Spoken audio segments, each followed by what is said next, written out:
basically, I guess around 150 to 200 years. It was my mother's great-grandmother. So it was my great-great-grandmother who owned this property. This property was passed down from generation to generation. We had some tenants in the house, and we asked the lawyer to start the process of an eviction notice. They had to put up the eviction notice on the door and give them 30 days to vacate the premises. They put something on the door basically saying you have to get out. Boom! What's up, guys? Welcome back to my channel. My name is Joannis or Joe Hotagua. I'm a Sierra Leonean American. And if you want to know what it's like to build a house in Africa, then this is the video for you.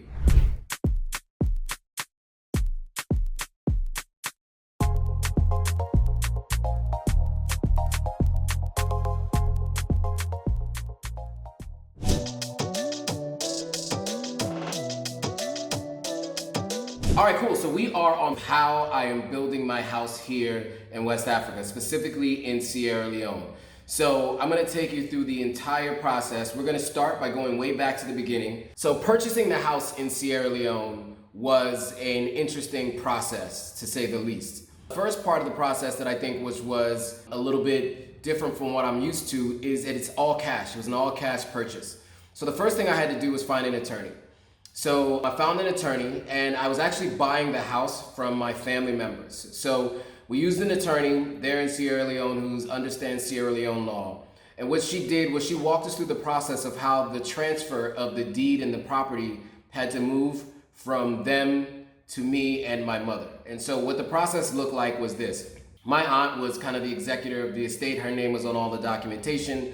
What it looks like is you have what they call a conveyance. A conveyance document basically tells the city of Freetown or the country of Sierra Leone that you are ownership of this land, right? It has an outlining of the size of the land. It shows you what the length, the width, and the depth of the land is. It explains what's on the land, right? And then it just walks you through the legalese language in Sierra Leone of land ownership. So the first part of the process is, you make your purchase to the owner, the previous owner of the land. Then you go to the city and they sign over basically a new conveyance. You have to do a whole new conveyance to then get it all signed over to you. You both sign the document that says, I'm agreeing that this is the new ownership of this document. So when you go to the property, they have what they call beacons. These beacons are like stone, basically like they're the outlinings of the property. And so you have to find those, you have to measure those with your own surveillance guy. That person does the measurements, and then you go back to the city and say, these are the measurements, and we're signing over the paperwork.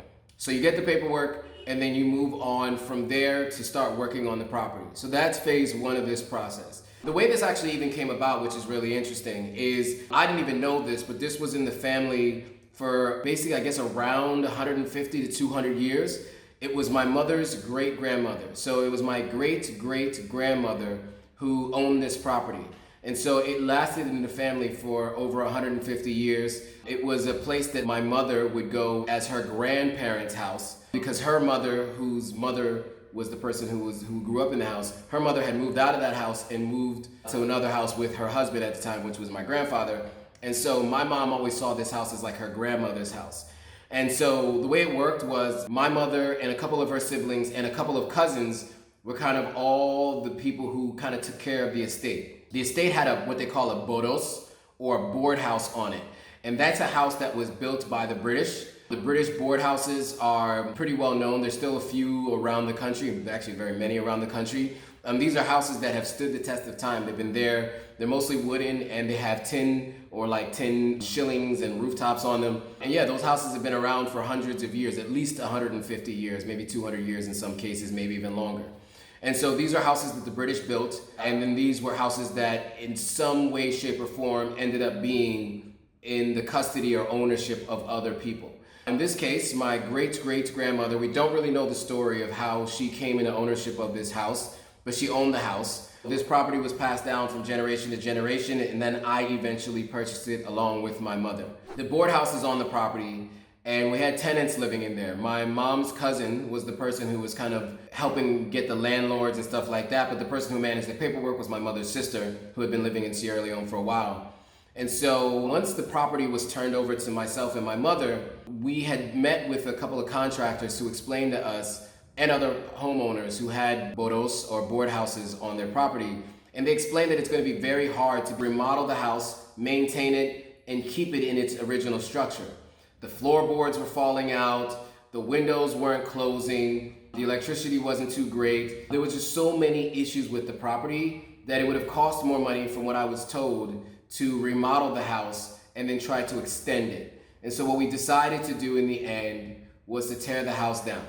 And so that was a hard decision to make, but that was the decision that we made. But we decided that by tearing the house down, what we were going to do is we were going to keep elements of the house and use it for other parts of the new house. So there's a lot of cement and cement blocks, so we're breaking those up and we're going to make that part of, kind of the leveling of the ground on the property. Some of the wood is going to be used to line some of the cement boards when they're creating the gutters and things like that. So the house itself, although it was torn down, pieces of the house are all over the property. There was also what they call a dita tree. It's a fruit that is actually not native to Sierra Leone, but it was here. It was always known as, like, if you're looking for the house, it's the house by the dita tree.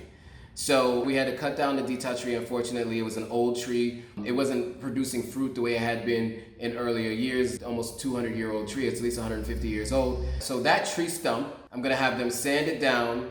I'm gonna have them put a layer of coating on it. So I wanna make that a coffee table in the living room on the first floor. So that way we can still preserve the tree, which is what the property was known for. We're preserving elements of the boros so that we can keep the history on the property. And then we can still preserve the rich family history that came along with this house. So that's really what the plan is. We're still in the early stages.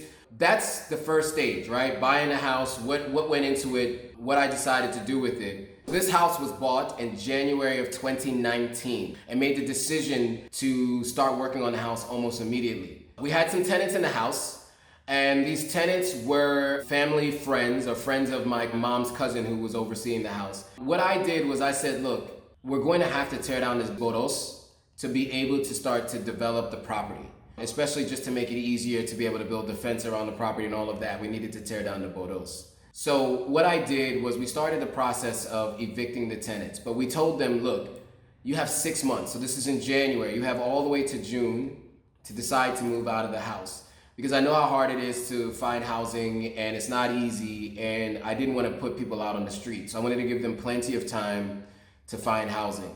The issue is that they were paying very little for rent in a house that was basically 2 apartment units downstairs and an apartment unit upstairs. It's a very, very low amount, and you're just really hard to find rent like that in a place like that where you had electricity, you're in a nice neighborhood where people know each other and everything like that. It's not like upscale neighborhood or anything like that, but it was a neighborhood where everybody knew each other, right? They'd all been there for years, right?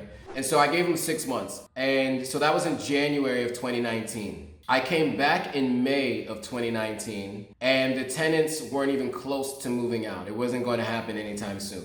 And what we made the mistake of doing is having one of our family members kind of write a sternly written letter as opposed to having it done legally by the court system.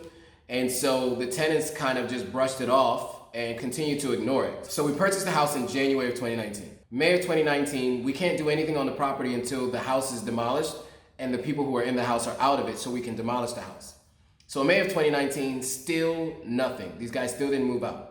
I came back in December of 2019, and finally they were in the process of moving out. So what happened between May of 2019 and December of 2019? We went back to the lawyer, and we asked the lawyer to start the process of an eviction notice. So what happens with that process is they have court-martial people come out to the house, and like any other eviction you see in the US, and it's unfortunate because it happens a lot in the US, and I don't like the idea of evictions, but this was the only way that we could move forward with building this house, was they had to put up the eviction notice on the door, right, and give them, look, you have 30 days to vacate the premises, right? They were given letters first, they ignored the letters, the court people came and put something on the door of each of the units, right? So there was the 1 unit upstairs and the 2 individual units downstairs. They put something on the door basically saying you have to get out. So we did do that. We asked them to leave. And so when I got there in December of 2019, we were finally in the place where they were starting the process of moving out. I didn't like the idea of doing this conviction, but it was the only way that we were going to make any progress on the property to start building a house because we had to tear down the boros. So that was December of 2019. And so by then, the tenants were out, and now we were ready to move forward. But December of 2019, I had to head back to my day job in the US, back in Los Angeles. So I left to go back to the US. And so we weren't able to do much more once the tenants were out. So on the next video, I'll tell you exactly what happened next and starting in January of 2020 so that we could really start the process of beginning to get this property ready so we can build what I want to build on it. All right, guys, so if you liked this video, if you found it helpful, if it was interesting to you, go ahead and like, comment, subscribe, share it with your friends, and I'll see you all in the next video. All right, guys, if you liked this video, go ahead and hit that subscribe button, hit that notification bell, like, comment, and share it with your friends. All right, see you on the next video.